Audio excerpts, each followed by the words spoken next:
Hanggang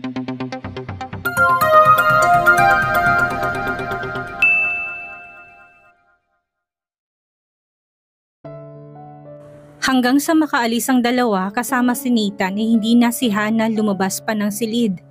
6:00 naman ang sinundo siya ni Dave at dinala sa isang fine dining restaurant. Kahit paano, nalihis ang isip niya kay Ezekiel at Maricar na magkasama ngayon para sa preparasyon ng kasal ng mga ito. Gentleman naman si Dave at palagay ang loob ni Hannah dahil pala kwento ito. I can help you enter showbiz if you want.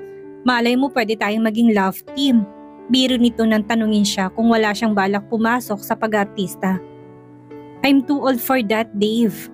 Karamihan na ngayong love team ay wala pang 18 anyos. Natatawang wika ni Hannah. She can't imagine herself in the limelight na pinuputakti ng media. Margo is convincing me to try modeling. Yeah, you're perfect for that job. I hope you give it a try. I don't know. Sa opisina pa lang ay ubos ng oras ko, Dave. Good thing na hindi ako busy these days. Kasalukuyan pa lang nasa editing ang ginawa kong movie. We can go out of town. May beach kami sa Batangas. Thanks, Dave. Pero sa ngayon, hindi ako pwedeng lumiban sa trabaho dahil 1 buwan na lang available ang magte-train sa akin. Pagdadahilan ni Hannah, gaano man kapalagay ang loob niya dito, hindi sapat para sumama siya rito sa malayong lugar. Gayong kakikilala pa lang nila.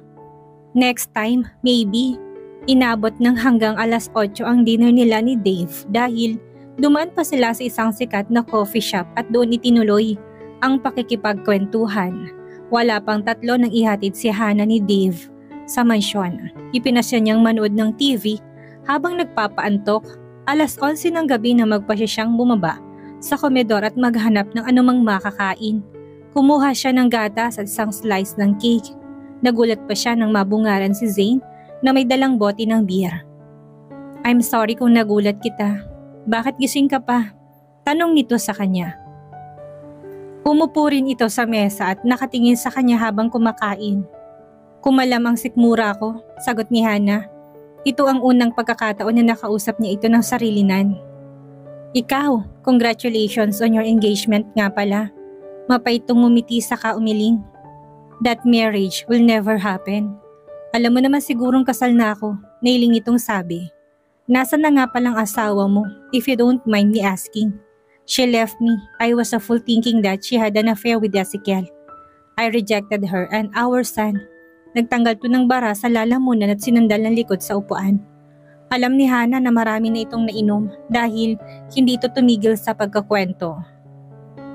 Nalaman niyang nangyari ang mga yon nung ipinagbubuntis ni Hailey si Nathan. And that was 4 years ago. Napakatagal na pala nung umalis siya. Hindi kayo nag-asawa na si Selena? I don't care, Hannah. We're still married and I will use that piece of paper to bring her back. Ang sabi ni Ezekiel ay hindi ka nawawala ng babae bago ka ikasal. What happened? Biro niya dito at ito naman ay natawa. Yeah, kahit ako hindi ko mapaniwalaan na kaya kong magmahal ng ganoon.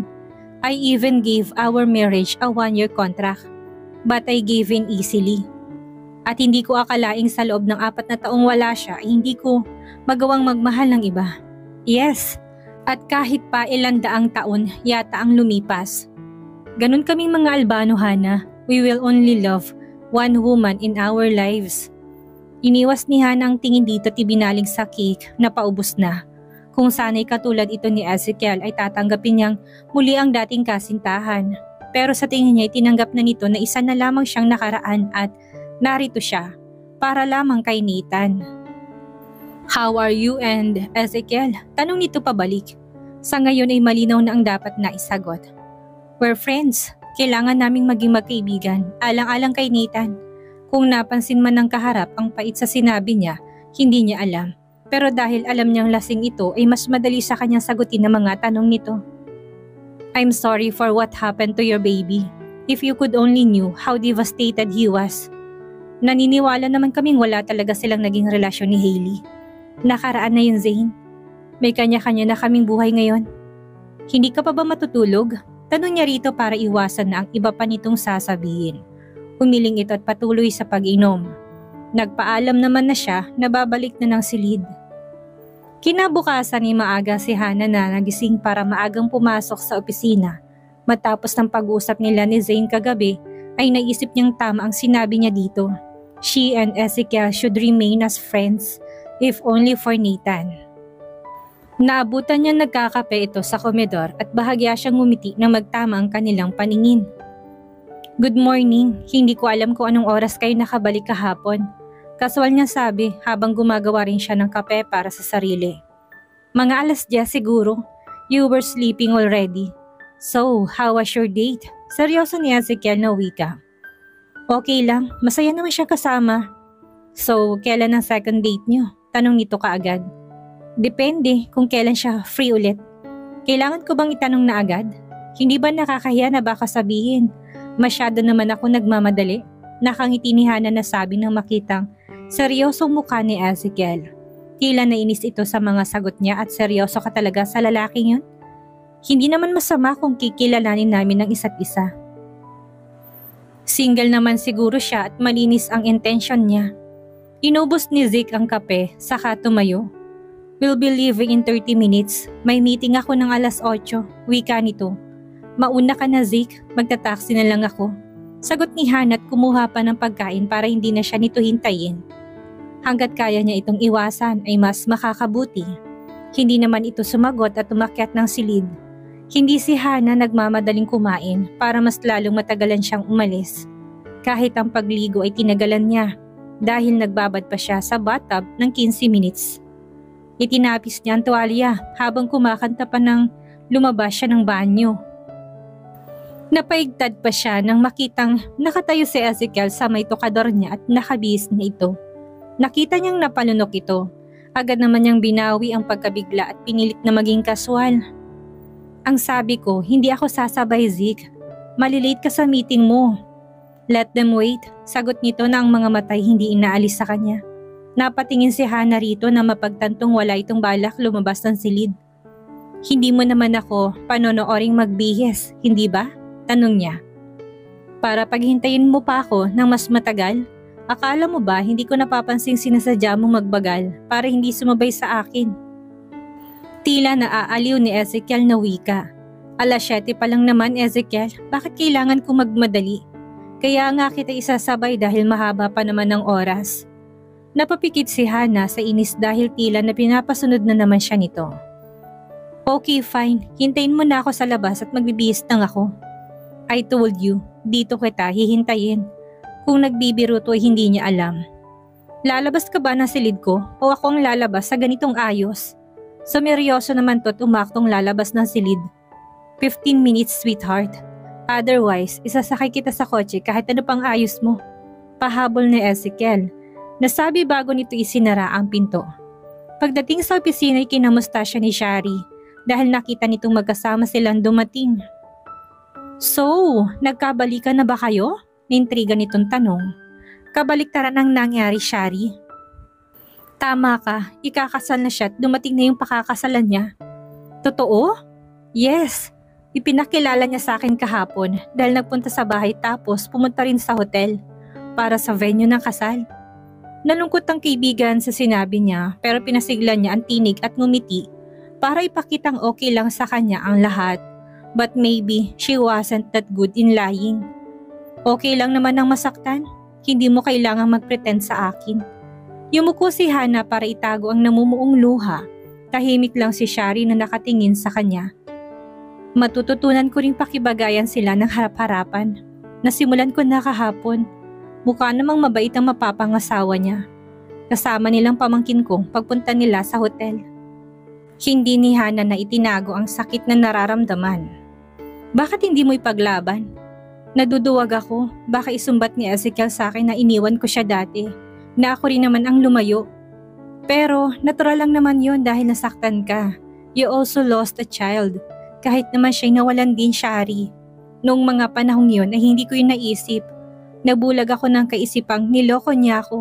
We all have our own ways to mend our broken hearts. Hindi natin dapat husgahan kung paano tayo magso-survive. Kaya nga eh. Pero ngayon naka-move on na si Ezekiel. Bakit pa ako hahadlang kung masaya naman na siya? Hay, ewan ko ba sa inyo? Bastang alam ko, kapag mahal mo't mahal ka rin, dapat pinaglalaban. Yun ang malaking problema, Shari. He never told me he still loved me. And now that he is marrying someone else, hindi ba't malinaw na senyales yun na tapos na talaga kami? Hindi na sumagot ang kaibigan sa pilit niyang pangiti para itago ang totoong nararamdaman. Sinimulan ni Hana ang abalahin ng sarili sa trabaho. Nasa kalagitnaan siya na paggawa ng report nang muling tumawag si Dave at nagyaya muli ng dinner. Napapayag naman siya nito kahit wala siya sa mood lumabas ngayong araw. Sumabay siya kay Shari mananghalian para iwasang makasabay si Ezekiel na nalaman niyang nasa conference room pa ng mga oras na yon. Niyaya niya itong kumain sa labas imbis na sa cafeteria sa loob ng building ng Albano Corp. Palabas na sila ng gate nang humabol naman si Lucas para sumabay sa kanila. At dahil ngayon lang kita nakasabay kumain, sagot ko na to. Wika nito matapos nilang umorder ng pagkain. Ang ganda mo talaga, Hana. Sa 3 taon kong pagtatrabaho dito, ngayon lang ako maililibre nitong Lucas na to. Samantalang ikaw lang araw pa lang dito. Tila pagtatampo ni Shari. Tumawa naman silang dalawa ni Lucas. Huwag ka nang magtampo, samantalahin mo na lang ang grasyang nakahain sa harap natin. Wika naman ni Hana. So kailan naman kita pwedeng imbitahin for dinner? Tanong ni Lucas. Siniko naman siya ni Shari na hindi niya alam kung anong ibig nitong sabihin. Naka-oo na ako sa isang kaibigan mamaya, Lucas. I will let you know, sagot ni Hana. How about tomorrow? I'm not sure. Naka-oo na siya kay Dave at hindi niya feel na makipag-date na magkasunod na araw. Alam niyang ginagawa lang niya yon para maibaling sa ibang pansin habang nandito pa siya sa Pilipinas. Pero wala siyang balak na seryosohin ang sino man sa kanila. Come on, kahit isang beses lang. Then we'll see from there. Masarap akong kasama. I will promise you that. There's no doubt about that, Lucas. Sige, next week na lang, sagot ni Hana. Sa wakas, pumayag ka rin. I will wait for that day. I promise you, hindi ka magsisisi. Pagkatapos ng tanghalian ay sabay-sabay silang bumalik sa opisina at sumama pa si Lucas sa silid niya dahil sa walang sawang pagkakwento nito na ikinaaliw nila ni Shari. Habang nasa hallway ay nakita ni Hana na galing si Ezekiel sa opisina niya. Naningkit ang mga mata nito nang makita silang tatlo. May kailangan ka? Tanong niya bago buksan ang pinto ng silid. Come to my office now. Seryoso ni Ezekiel na wika, sabay rin ang pagtalikod. Mainit ang ulo ni boss, wika ni Lucas na nagpaalam na sa kanilang babalik na sa pwesto nito. Pumasok naman sila ni Shari sa silid. Nakikipag-date ka naman pala kay Dave. Pagkatapos kay Lucas naman. I have no choice. Kailangan ko na ibang mapagtuunan ng pansin. I am thinking of leaving already. Nahihirapan na ako sa sitwasyon ko. Mukhang okay naman na si Nathan because you still love him, Shari concluded. I should hate him. Ikakasal na siya sa iba. Sa nakikita ko'y pareho lang kayo ng damdamin, Hana. Bakit hindi kayo mag-usap bago pa mahuli ang lahat? Umiling siya ng wala sa sarili. You're making your own conclusions, Shari. Pupuntahan ko na muna bago umusok ang ilong sa inis. Si Ezekiel ay kanina pa nagngingit-ngit sa inis dahil sa paglabas ni Hana kasama si Lucas ayon sa guard nang itanong niya kung lumabas ba ang dalaga.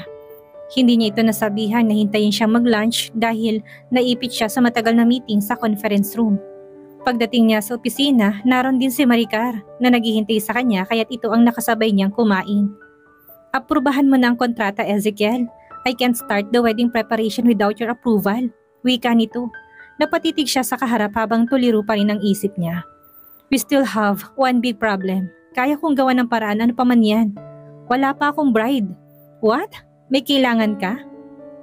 Napalingon silang dalawa ni Maricar nang biglang pumasok sa pinto ng silid niya si Hana. Nakita rin niya kung paano nito pinaglipat-lipat ang tingin sa kanilang dalawa. Babalik na lang ako mamaya. Sit down, Hana. Umupo naman tong kaharap ni Maricar. Nawalan siyang bigla ng sasabihin. Ano kailangan mo sa akin, Ezekiel? Gusto kong tulungan mo si Maricar sa wedding preparations. What? I want you to. Is this some kind of a joke? Akala mo ba'y mapapasunod mo ko sa lahat ng gusto mo? This is enough. Bago pa si Ezekiel makapagpaliwanag ay nakalabas na ito ng pinto. Sumunod siya rito at nadat na niyang nagliligpit na ito ng gamit. Pwede mo ba kaming iwan, Shari?